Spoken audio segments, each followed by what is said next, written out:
Welcome to my latest interview for WrestleZone.com. I'm Colin Tester, joined by PCO. PCO, how are you doing tonight? I'm great. Yeah, that's fantastic. Glad to hear it. Yeah. Absolutely. So I'm just gonna start off here. PCO, your character, the French Frankenstein, is what got me into Ring of Honor. I have to admit that when I started WrestleZone, I wasn't very familiar with Ring of Honor, but it got like kind of assigned to me, and I started watching it, and I immediately kind of took note of you. You know, you've got just such this unique and entertaining character, and I've always just thought it's just so interesting how it fits into Ring of Honor because it's just such a stark contrast, right? Where you've got the French Frankenstein and pure wrestling. It doesn't feel like they'd go well together, but they do. It's this beautiful combination, and I think that was best represented when you won the Ring of Honor championship at Final Battle. But I was reading up on some of your other interviews, and I was very surprised to hear that at least when you started playing the character, you weren't necessarily a fan of Frankenstein, the traditional character in the movies and things, but then you've adopted to it so well. So now that you've kind of, really, I guess, become entrenched in the character, it's been several years now. Would you say you've kind of embraced it the more you've gone on, or how do you feel about the character kind of now versus where you maybe when you started off? I feel that I have to work towards that character even more now. I think we only have touched the point of the iceberg as far as developing the character, and I think that character could be darker, it could be scarier, it could be just different without changing my attitude with the fans, because I'm always outside the ring or on press conferences or media days and things like that. I'm very, very available, and I like to interact with the fans. So it's the problem right now, with social medias and characters build up or whatever. It's so I'm gonna it's gonna come across like an alter ego. It's gonna be the other side of PCO, the French Frankenstein. When he goes to fight, he's just a different beast.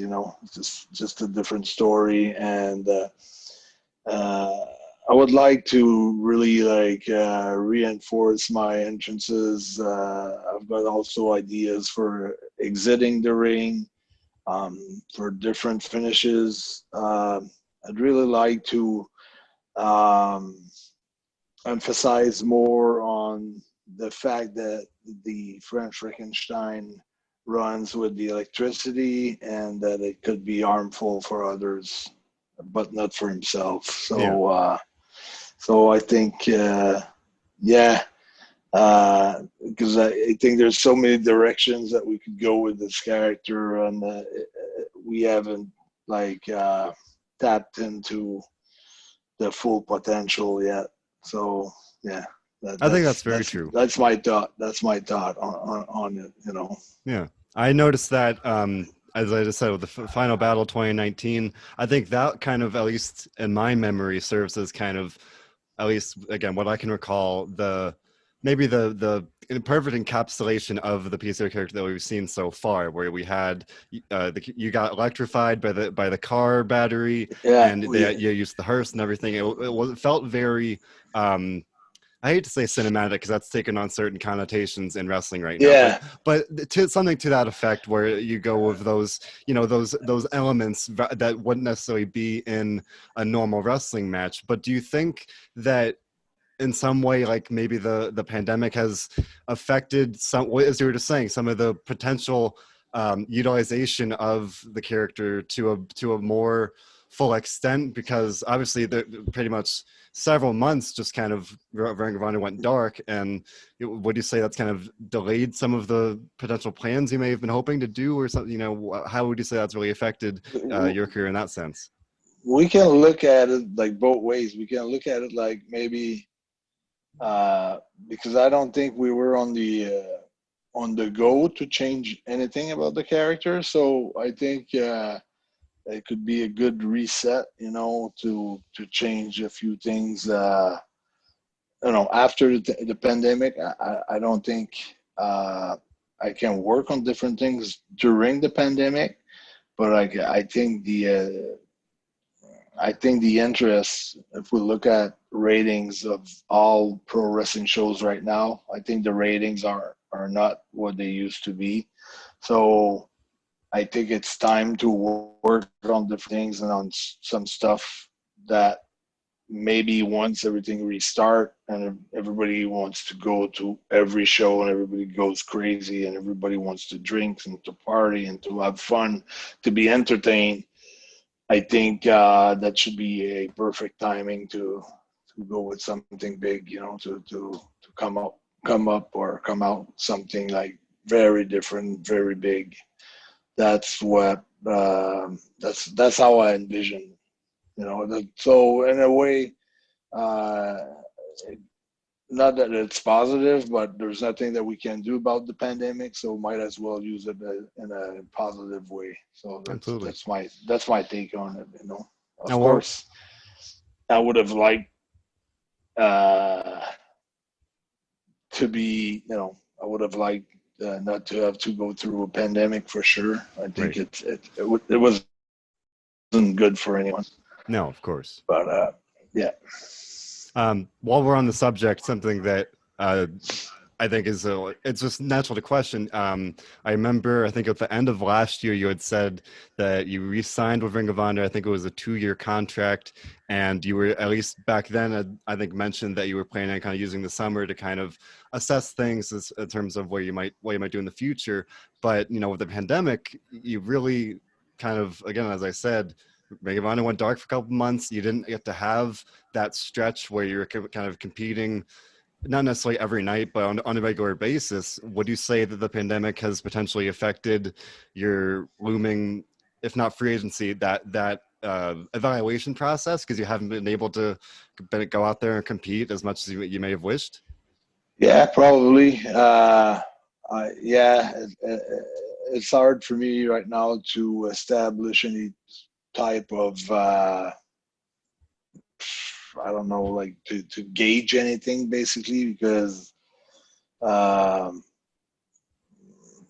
yeah. So uh, yeah, things got slowed down everywhere, and I just think I had like a tremendous year last year, like being a world six-man tag champ, world tag champ, world heavyweight champ with Ring of Honor, and then the NWA world tag champs, the Crockett Cup winner, and I think that this is a lot of success. It's pretty huge, and I think the value of PCO is probably all there, it's because we've done like some great TV tapings since then, but there's no fans and it's just a different environment. So I guess we have just to go to the year before, but the good thing is that I'm very active, and I keep on working on the character. I keep on pushing ideas, and I've got ideas, and I've got different goals, and I there's still like how many months? Yeah, until December 1st. The contract rolls up Mhm. on. I mean, it's going to be the end of the contract for December 1st. So like I said, usually negotiations with Ring of Honor has always started around the summertime and see how it's gonna evolve towards the December next year. So I haven't I haven't even looked at options yet. Yeah, of course. I'm very happy with where I'm at right now and what I'm doing, and I'm very curious to see, because since we don't see, let's say I don't see creative, or I don't see like anyone from the company as often as we usually do, like we're on the road, and you have like the feedback from the crowd, and you have like the feedback from other wrestlers and from executives at the company. So it's hard just to go and shoot a TV taping, and then it's like a void for a certain period of time where you just keep on training and keep on doing your things. But it's like, you're doing the next step, but you feel like you're stepping into a space. You don't really have any feel like it used to be when you're on a day-to-day basis in the business. It's hard to get the feel. So you just control what you can control. You work as hard as you can work, and you be ready as you can be ready, and then everything will take its own course. I just am very confident for what the character can offer, and the, also just not what the character can offer, but something very new, and something very different in a way. It's Absolutely. very different in a way that we haven't seen. Like I said, we haven't tapped on into the full potential. We've done great things. Like you said, at Final Battle when I won the title. Also, we have to look at the great entrance that we did at Madison Square Garden Absolutely. for the G1 Supercard. That was like fantastic, but we have to work towards that way there. Very, very close to this, uh, but I think as a character, I got to be meaner, and I got to be darker, and it's got to be scary. Yeah. So that's what I'm aiming for when Absolutely. everything goes back to normal. Yeah. I mean, as you said, it's a character that's got like so much potential. So, any way you take it, the You could go there, you could go there, you could go there, and it doesn't affect, like, it wouldn't affect really like the fact that the honor and respecting the rules. Basically, it's just something that would add to the value. I think that will add to the value of the product. It's just something different, and just something that you know uh, is just icing on the cake to me. yeah. I That's mean, how like I I look at it. absolutely, like I said, it's not necessarily something that like seems comparable to that P wrestling thing, Yeah. but it's so good and so entertaining on in its own way that it fits in, even though like you won't expect it to, it does. And I really just like that contrast that works so well. And I guess I do want to touch on kind of what you've been doing, at least in your recent appearances on Ring of Honor television. We saw you, I guess most recently, you teamed up with your former partner Brody King and the Briscoes against La Faction and Gobernable. And I just kind of want to walk through that because I guess twofold. One, you've got PCO kind of engaging with at this point, the main story of Ring of Honor seems to be the foundation and La Faction's like kind of contrasting philosophies. On the other hand, you've got your PCO's former tag team with Brody King. You mentioned before, so much success there. NWA tag team champions, Ring of Honor tag team champions. You were six-man tag team champions. So just kind of, what was, I guess I'll ask, what was it like to kind of reunite with Brody King and then to work with the Briscoes at the same time? That's a kind of a dream team, if you ask me.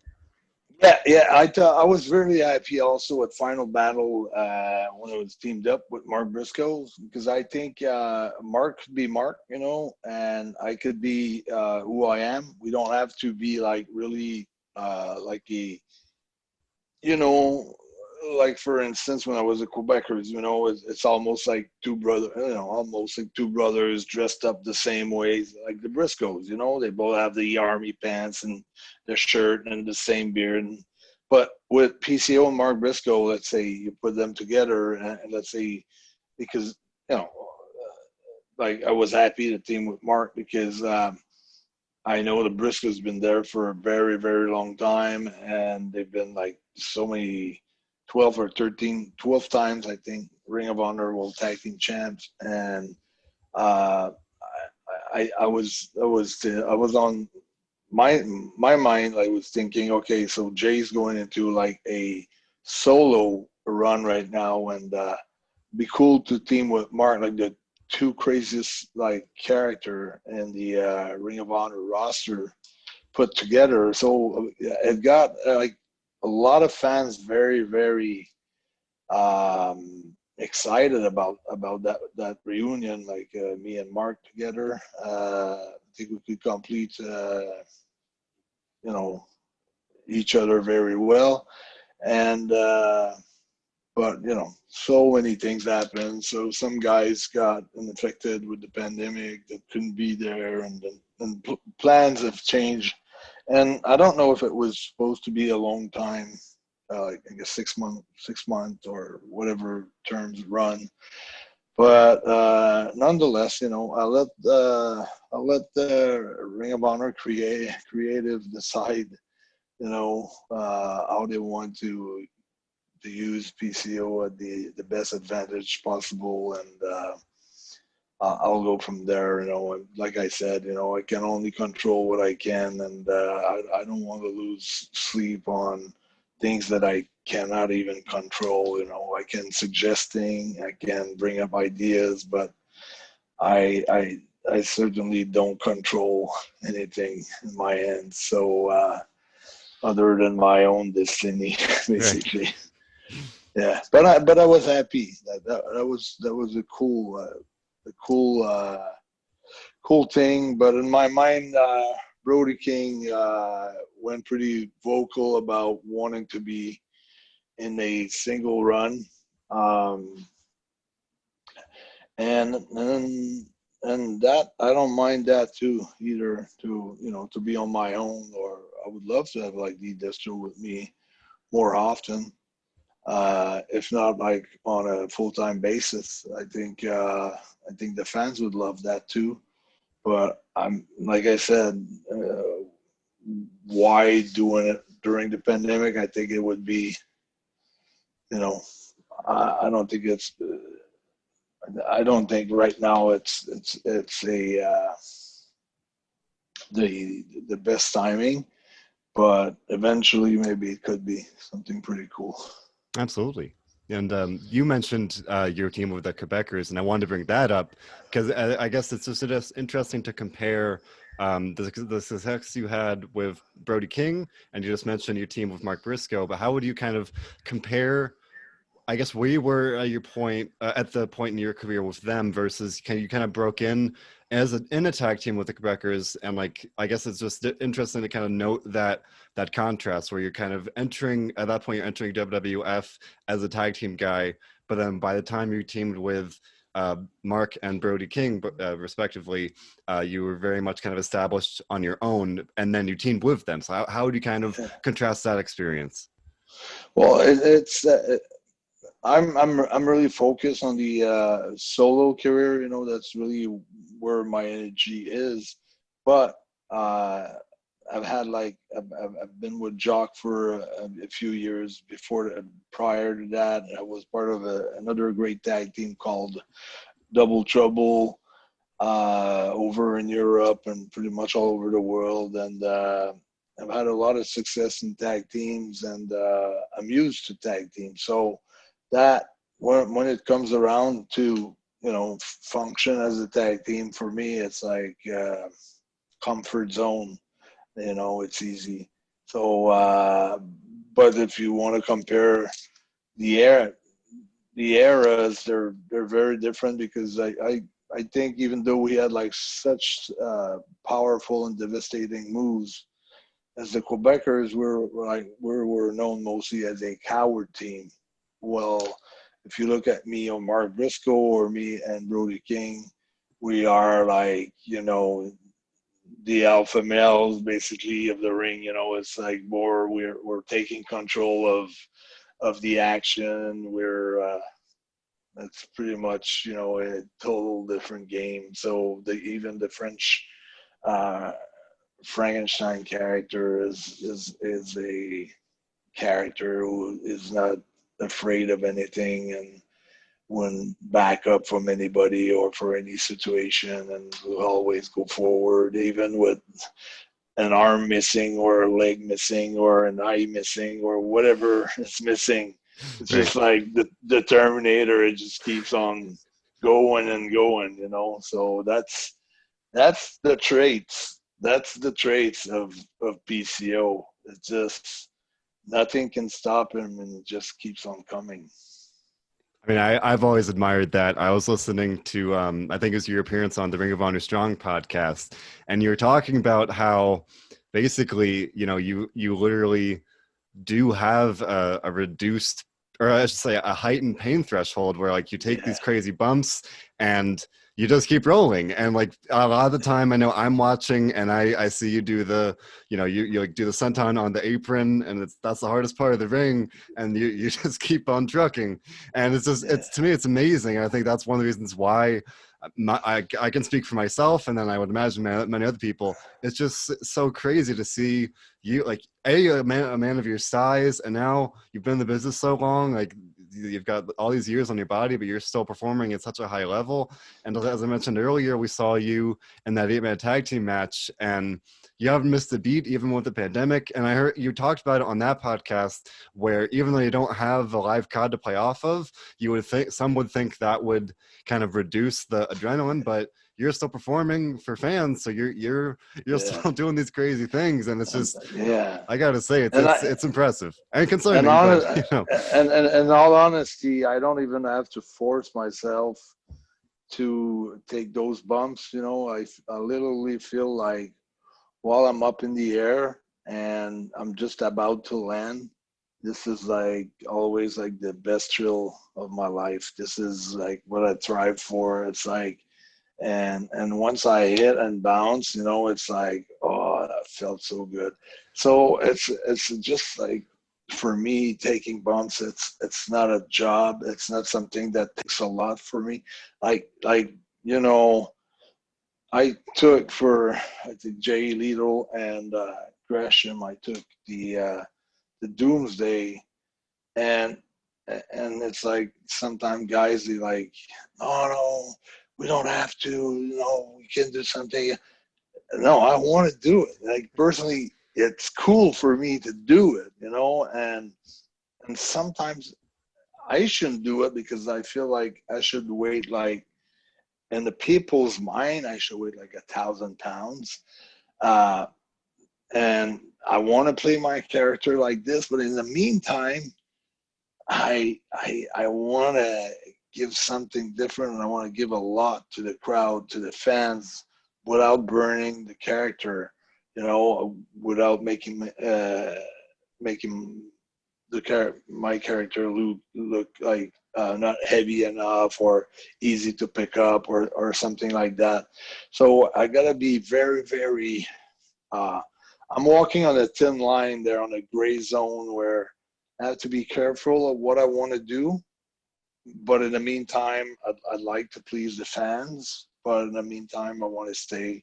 I want to keep the aura of the character very over. But I think it kind of helps, even though, you know, I'm doing stuff sometimes like that where it's a little bit over the top. But I do it for the fans. But to be honest, I do it for myself too. I love some of those crazy things that I do.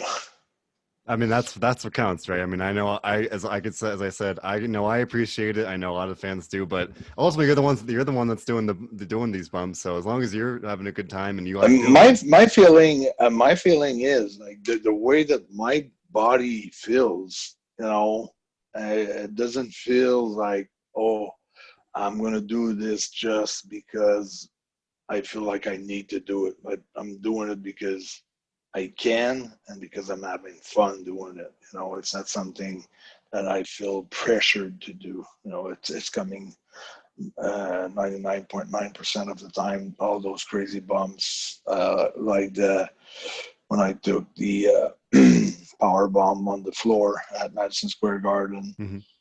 That was my idea, and all the New Japan, you know, officials and every booker and every guy from New Japan said, no, no, no. we catch, we don't have to do this, we don't have to do this. I'm saying, hey, listen, I'm not human. You can't catch me because I'm not human. I'll get up from there. And they didn't believe me.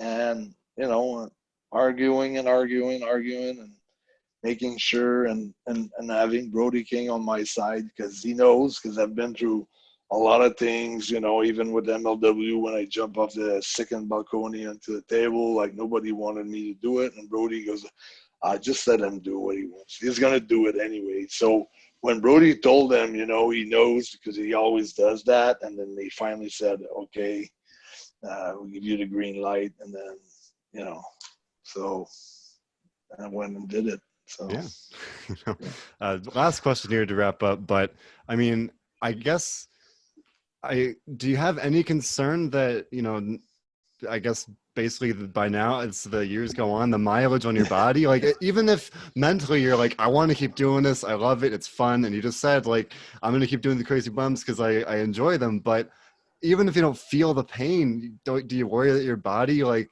on some level will like, is that on your mind the more as you continue to compete? What do you think about I've that? seen, I've seen, I've seen like, let's say Cactus, I've wrestled him a bunch of times, Nick Foley.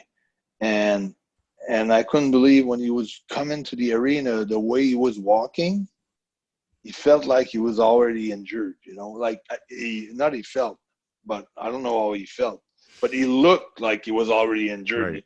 You'd see him leaping and pulling the suitcase and everything looked like pretty hard. Like from when I looked at him, I said, geez, he looks pretty like he had done some damage on his body already. But he was like, you couldn't tell while he was wrestling, the adrenaline was there and everything was pumping and he was doing the whole thing and he was like, you didn't have to carry him. He was good. But if I compare myself with him at the time when I wrestled him, it's like, I'm running every day and I'm doing like some, I'm going in the ring and I'm running the ropes and I'm doing some, I love to run uh, distances and short distances and long distances. I like to do a lot of other things. I like to play hockey. I like to play ball. I like to golf. I'm a huge sports lover and I'm a huge performer. I played hockey like last winter in different leagues when I had time to. I always give my name of as pair players because I'm on the road all the time. But when I can, I try to find some ice and skate and work on my skills. And I don't feel like, oh, okay, I feel injured here and there and those things, So that's why I'm thinking maybe because to be quite frank with you, like I don't go to bed late. I don't go out. Even the pandemic, no pandemic for me, the same pretty much lifestyle where it was not always like that. Like when I was before in the WWF, I'd go out with the boys, I'd hang out at the bars, I'd like to do all those kinds of things. But right now, since maybe 2015, 2016, I've been pretty like very disciplined and I impose myself a lot of disciplines. Like I've got a bunch of things that I've got to do every day and I got to just check mark everything. And I'm not talking about, making my grocery and paying my bills. I'm just talking about, that many reps of this and I've got to run that amount of Right. kilometers or miles and I've got to do. So my whole day is structured with a lot of things just to be ready and to be capable of doing what I do to bump. And so I do stretch a lot. Like not crazy. I've never been to a chiropractor. I've never been to any of that. I don't believe in that. I never. But I like things like for my wrists, I like to stretch them and little things that I wouldn't do before, and go to bed early and get up early and train early in the morning and different bunch of things, And so I feel like I'm. It looks like pretty. weird because on one side, when you see me in the ring, I look like a guy who doesn't care for his body and his Right. own being, Yeah. and on the other side, I'm trying to do everything to take care of it. So Yeah. Right. Right. it's so paradoxical. Yeah. Uh, Such a paradox, but it's so true. And I think the fact that on the other side, I'm making sure that I do everything, that I'm not taking alcohol or drugs uh, or things like that, helps me being able to be crazy on the other side. I'm very much so, Yeah. I know I think that's very admirable, and it's great that you're, so committed to taking care of your body. And like I said, as I think, as you said earlier, you're mentally, you're like, you want to keep doing it. So you've clearly invested in your body to kind of, continue doing that as well. So I hope that we'll see, much more of you going forward, and hopefully things will normalize sooner rather than later. And, And I'm going to end up with you on one little story that translates a little bit who I am.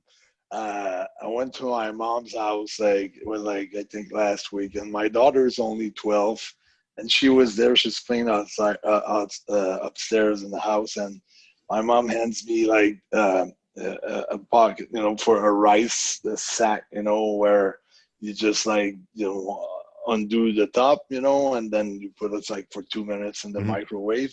So it's because it was all in a stuck together. So she says, "Can you undo the rice for me?" So I take that sack of rice, and I'm like dropping elbows on it, and I'm like headbutting the thing, and like she goes, oh, Jesus, I didn't know I was going to have like a 3-year-old kid for the rest of my life. So that's my mom talking about me last week. So that's my spirit too. I'm very, I like to have fun. I like to be a kid. And even though I've got some wisdom inside of me, there's a young kid there, a young 3-year-old kid, so that's the story of PCO basically. That's awesome. That's, very heartwarming stuff. Is there anything you want to plug before we get out of here? Well, the I always share a video every Monday night on the tweet something on my Twitter account at PCO is not human. You can also follow me on Facebook at PCO is not human on my fan page, because my personal page is like, I've got a waiting list, and it's top of 5,000 people. But I've got my fan page where I with the time I made sure that I'm using my fan page more than my personal page, so people knows there's a lot of action there. So every time that I post something, I'm not gonna post it on my personal page. I'll post it on my fan page at PCO's Not Human, and then I'll maybe repost it on my page, but it's coming from my fan page. So I know sometimes how it feels when you're on a fan page. You don't feel as important if you're connected as a friend. But I answer every messages too on my fan page, and I make sure it's almost like a personal page. So and it allows me to add more people to it. So and also Instagram. PCO is not human. Same thing on TikTok. I'm pretty much everywhere. On YouTube as Pierre Caldwell at PCO. But I want to put more energy on YouTube. I really want to ask questions and to be more interactive on YouTube in the next few weeks. So yeah, so basically that's where you can find me. Sounds good. Well, PCO, I want to thank you so very much for joining me tonight. It's been such an honor and a privilege. I really appreciate you taking the time. Thank you so much. Appreciate it. Thank you so Bye-bye. much. Take care. Bye. Bye.